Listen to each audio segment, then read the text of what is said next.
Let me tell you, I am the best Prime Minister Italy has ever had. I can say that on the basis of what I achieved for Italy in the past and also what I am doing for Italy now. The Italians are aware of that and showing me their confidence and admiration with 68.4% of their vote. Conoscono bene ed è per questo credo che mi attribuiscano il 68,4% di fiducia e di ammirazione. Silvio Berlusconi does not want to let his followers down. His plans for the future are grand, his projects enormous. He is, after all, the best Prime Minister. It is on this strait where Silvio Berlusconi plans to build a monument that will make his name go down in history. He is setting out to achieve what many great men have yet failed to do. Once, the ancient Greek Archimedes calculated the construction of a bridge between mainland Italy and Sicily. A few hundred years later, the Romans were also keen to attempt the project. Yet they all failed. Still today, the only connection between mainland and the island are the boats. All kinds of freight and passengers are loaded daily onto these outdated ferries. It is a time-consuming and costly operation.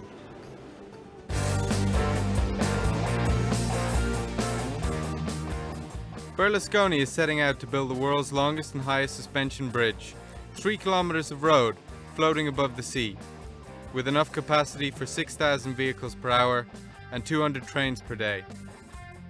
A masterpiece of engineering? Or a risky, perhaps even impossible endeavour, driven by the Prime Minister's vanity? Experts have voiced their concerns. The local population rejects the idea.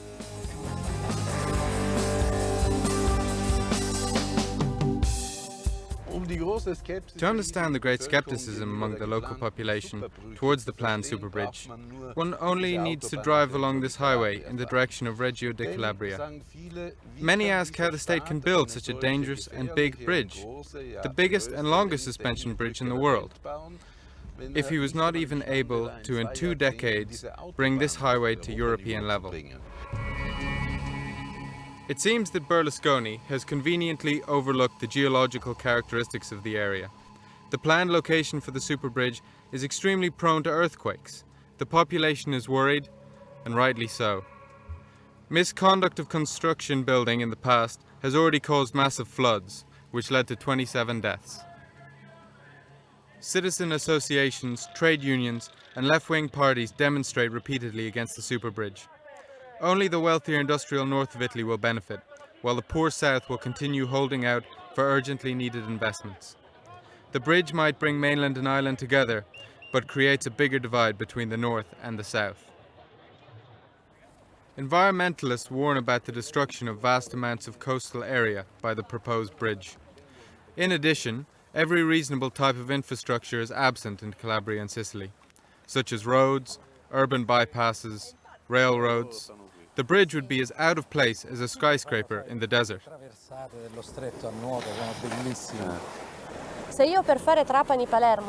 If I have been going by train in Sicily from Trapani to Palermo, and it took me 3 hours to go 100 kilometers, what is the point of building a bridge between Sicily and Calabria? What about a modern ship? I could make the trip in 20 minutes instead of the current 45 to 50. Where is the logic here? It's as if I had an apartment with no kitchen, no bathroom. It rains into the room because the roof is missing, but I spend lots of money and get a pool. Un sacco di denari e impegno un sacco di risorse per avere il biliardo. But Silvio simply has a weakness for monumental buildings. His public appearances are often set in grand historical houses or even castles. Recently, when speaking to the people in his hometown of Milan, he chose the palace of its former ruler, Francesco Sforza. Rosario Adamo and his daughter were excited to see Berlusconi speak at such a grand venue. They are both ardent supporters of the Presidente, as head of the state is called in Italy.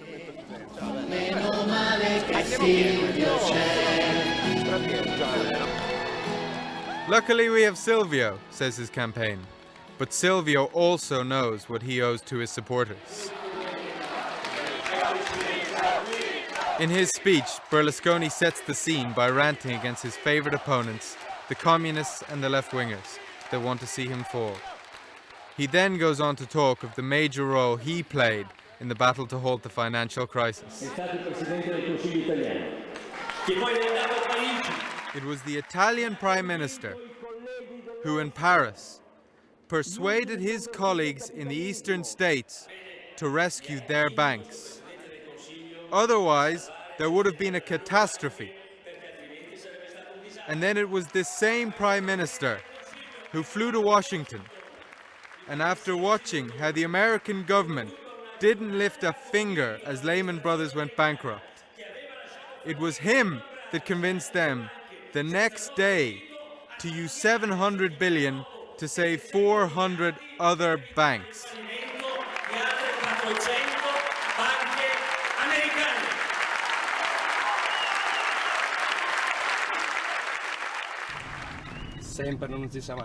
It is the day after Berlusconi's public appearance. Rosario Adamo is still elated. He can't stop talking about it on the way to drop off his younger daughter at school. His family live 40 miles outside of Milan, and Rosario commutes daily.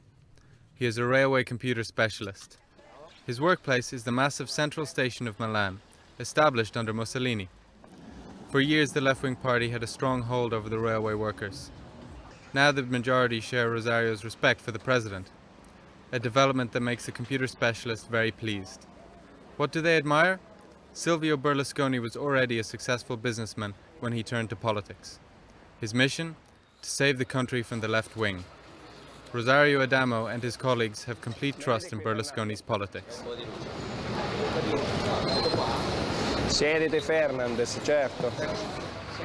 When he speaks clarity, calmness and confidence. These are the three things the public wants: confidence, peace and clarity. He has the ability to convince us. He has a confidence that comes from within. Look at today's newspapers. Obama lacks charisma to be a commanding leader. An insecure person cannot lead a country. Machiavelli already said, one cannot rule a country with the heart, but the head.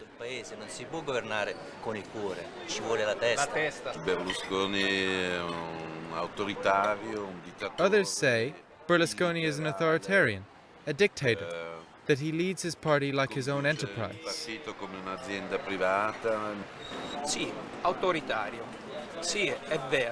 Authoritarian, yes, that's right.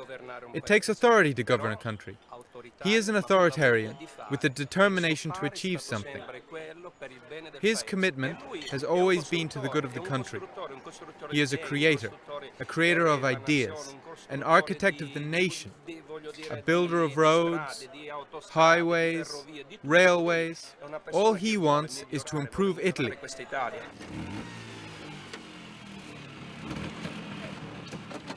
Despite the praise, Berlusconi's opponents predominate, and their numbers are rising.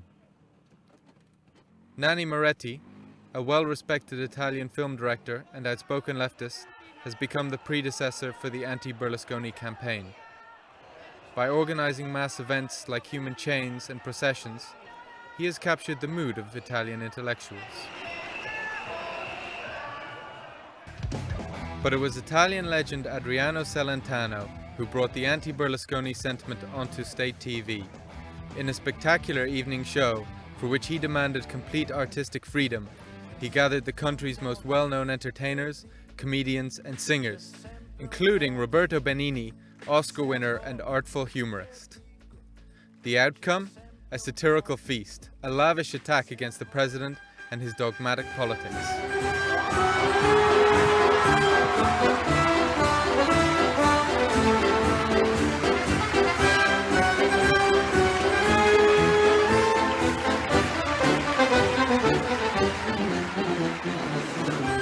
Berlusconi, dov'è?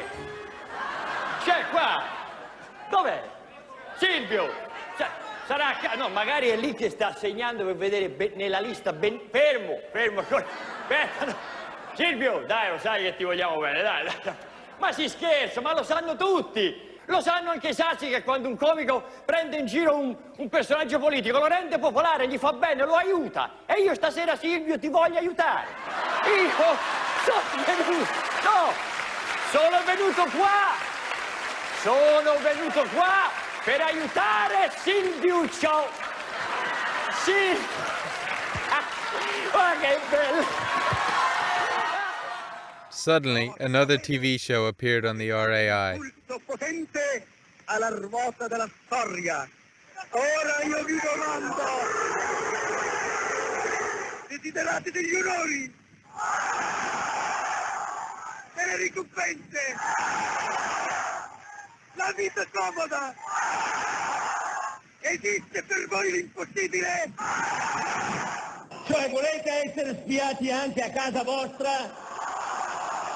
Volete una sinistra che spalancherebbe le porte agli extracomunitari?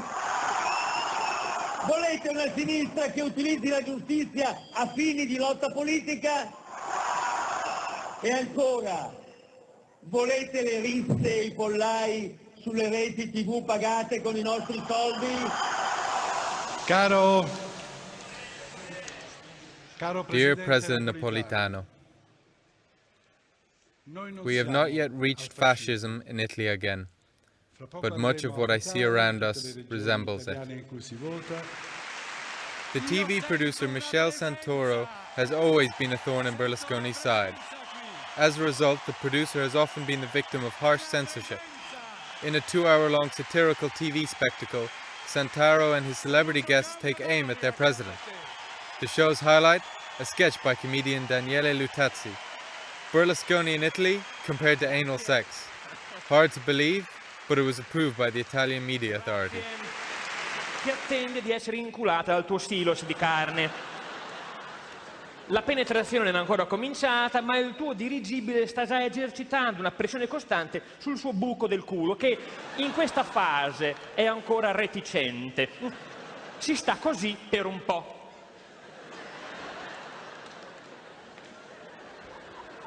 Come va? Insomma. Vedo che sapete di cosa sto parlando. Bene. A un certo punto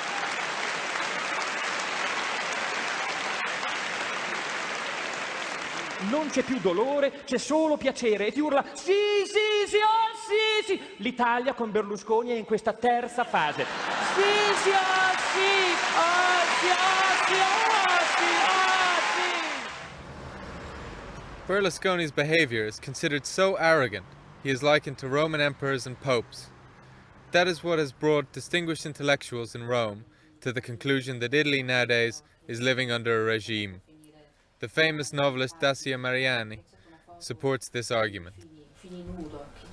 È vero che esiste una specie di regime per la proprietà dei Yes, mezzi it is a kind of regime in terms of the concentration and ownership of the media.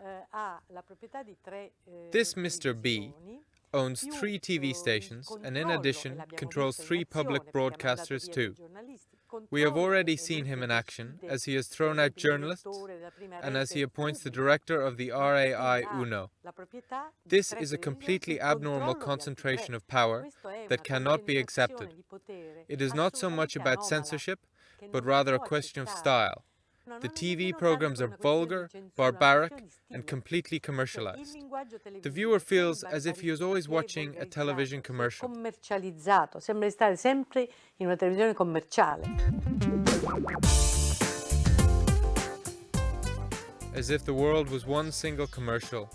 That is how Silvio Berlusconi sees it and treats the women he deals with.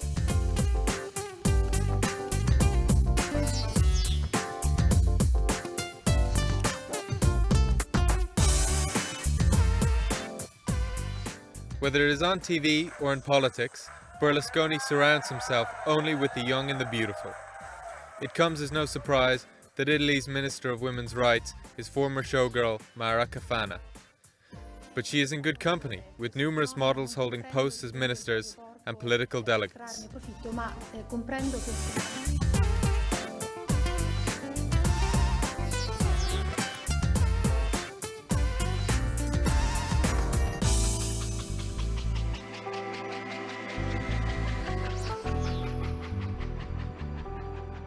These paparazzi shots, taken at Berlusconi's villa on the island of Sardinia, created just another headline about his womanizing. Yet the latest scandal is a serious scandal, even for Berlusconi. The girl in question was underage. The Moroccan dancer was arrested by police under suspicion of theft. But Ruby claims that the president gave her the 7,000 euros when dancing for him at one of his bunga bunga parties. These parties, Ruby explains, were like rituals in which Berlusconi surrounds himself with his harem of women from TV, politics, and some escort girls just to round up the numbers. But Silvio looks after his girls. In the case of Ruby, he picks up the phone himself to call the police and demands her release, claiming the young Moroccan is the niece of the Egyptian President Mubarak.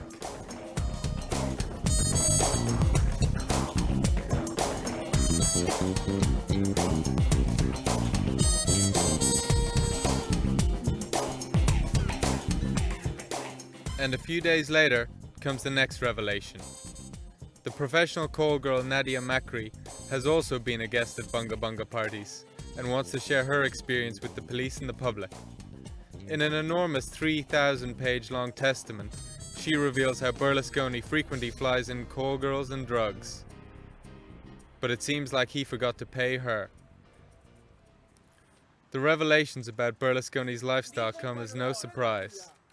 Nadia Makri only confirmed old rumors with her statements, Berlusconi surrounds himself with the young, beautiful women, and if they are good to him, he rewards them with a career in television, or depending on their talent, makes them a minister of his parliament.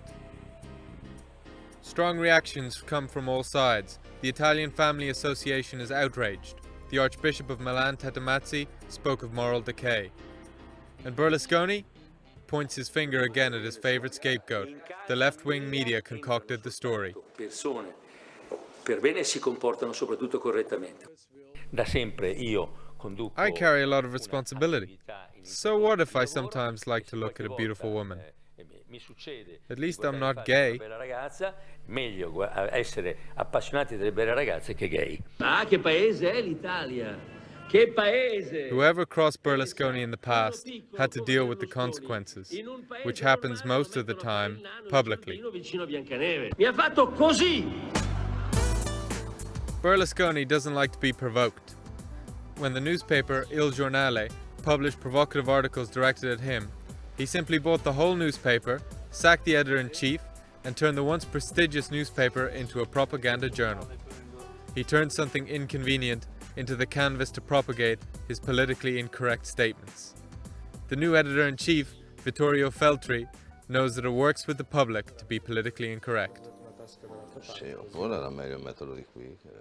Sì, questa è la forza di Yes, that is actually the strength of Berlusconi, to be politically incorrect. Because most people, the real people, those who work and have problems, they feel they don't care about political correctness. On the contrary, they consider it a nuisance. By being politically incorrect, Berlusconi becomes one of them. He uses simple, direct language and makes them feel that he is one of the guys in the pub. In contrast to the so-called posh people, the working class like his mannerisms. They feel he is connecting with them. Sono comportamenti, quelli di Berlusconi, che vanno incontro al popolo e il popolo approva, apprezza questi atteggiamenti e li considera manifestazioni di simpatia. Berlusconi is successful because he does not dread the common people, while the left is terrified of them. Il popolo fa schifo. While some find Berlusconi's escapades amusing, the left-wing do not, and take action, bringing hundreds of thousands to the streets to demonstrate against his policies, claiming they have caused dramatic consequences for Italy, austerity, low income, high unemployment, and more poverty. Dai pastori, mettete gli striscioni, mettetevi bene, dai!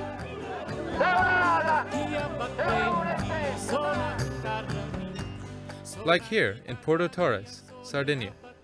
By shutting down a large chemical plant and the main employer of the island, the workers are left in devastation. The plant did not produce enough profit. The former workers created this graveyard to demonstrate against those who they consider responsible, the management and the politicians.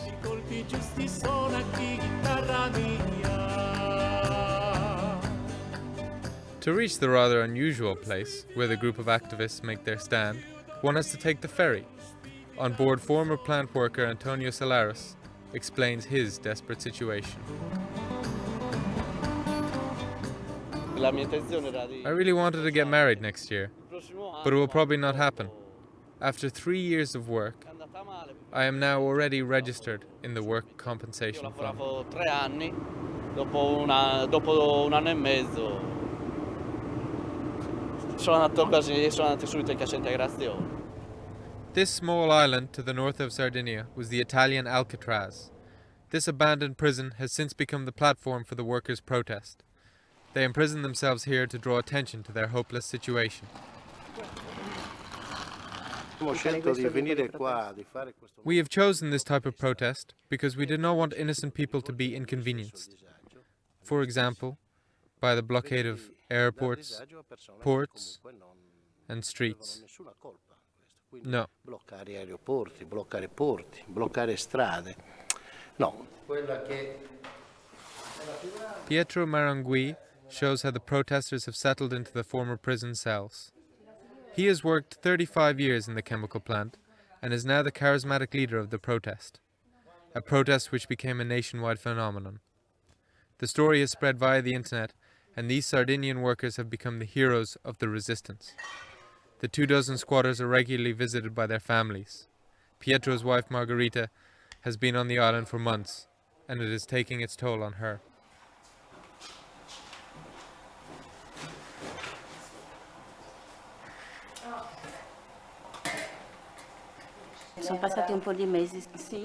I still hope that it will end well. Speriamo. Cioè, mi mancano mie figlie. C'ho una figlia che è a casa e il maschio che è venuto. But I do miss the kids. Sì, ne ho due.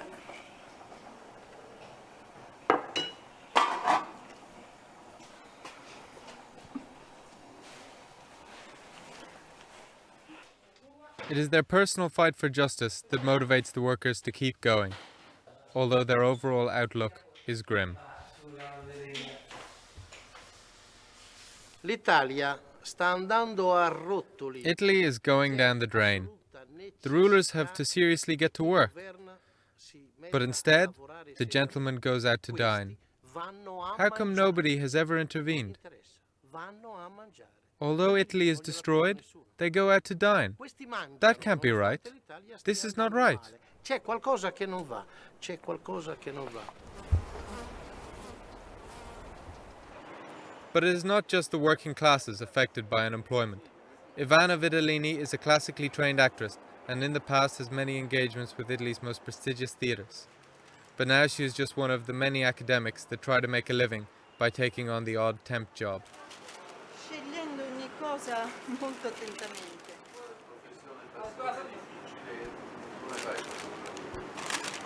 E ogni tanto I have had no work that has anything to do with my training. Nothing. Recently, I worked in a call center for a large telephone company as a customer service representative. At least it helped me with my voice training. per una azienda di telefonia piuttosto importante, ho fatto questo. Il fatto che ho buona dizione almeno mi agevola, posso utilizzare questo del mio lavoro oppure al computer, siccome Most of the time I do IT work, but I never get a proper contract. No security, and the pay is bad. Really bad. L'ho fatto per qualche mese con un contratto, cioè senza nessuna garanzia, è così un modo per pagato male. Ivana is forced to share this apartment with several other academics, also out of work. The reason? Ivana blames the drastic government cutbacks in education and culture. The reality has hit her hard and made her cynical about Berlusconi's government. Se c'è un piano finale, Whether there is any degree of intent, I do not know. But they always say the less the people know, the more they are kept ignorant, the easier they are ruled. e meglio si governa. Forse è così. Since Mussolini, all judicial palaces in Italy look the same. These are the halls that Berlusconi really fears. More than 100 times he has been sued. He stresses his victimhood, and yet there have only been a dozen proceedings. 3 cases of corruption and bribing judges are still pending. A conspiracy of the left wing, of course, Berlusconi's answer to everything.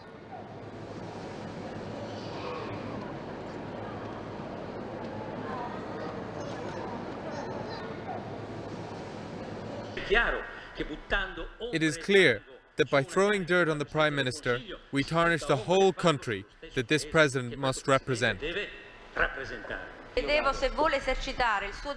So far, Berlusconi has escaped conviction. Luckily, he could tailor the law to suit his needs, and with that he was able to lift his own convictions. And if that wasn't possible, he just changed the limitation period. Problem solved.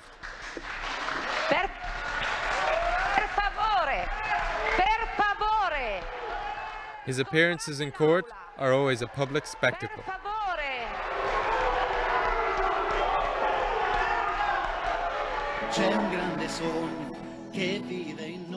Brotherly kisses with party leader Gianfranco Fini. That was in March 2009, when they merged their parties into the People of Freedom Party. Berlusconi had made the ex-fascists acceptable among politicians. But after only 1 year, the breakup. Berlusconi was too authoritarian. Fini is astonished. How can you, with a stroke of a pencil, cancel 600,000 processes, covered up amnesty, and then talk of judicial reform and fight against the politicization of justice?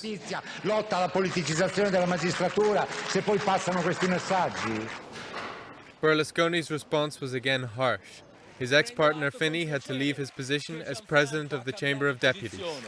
Ma quando io e Gianni hai cambiato totalmente posizione. Allora Gianfranco, allora parliamoci chiaro. Deve essere lui, cari amici. Fini demands Berlusconi's resignation. That is the only answer to a government in crisis. Berlusconi no longer holds majority. Di dichiarare che la crisi è aperta di fatto e the ex-public prosecutor, Antonio Di Pietro, has also set his sights on the president. The feared prosecutor, 15 years ago, put half the political elite of Italy behind bars. Sono 16 anni che lei, Presidente Berlusconi... For 16 years, you have told us fairy tales, President Berlusconi. The only thing you have done is introduce a plethora of laws to service your own interests and difficulties with the judiciary. You are not a Prime Minister, but a rapist of democracy. Un Presidente del Consiglio, ma uno stupratore della democrazia. Di Pietro's flags appear at any demonstration against Berlusconi, and these demonstrations are rapidly increasing. Scandals, judicial affairs, and an economic crisis. For many, the last act of this modern-day Caesar's comedy is already over.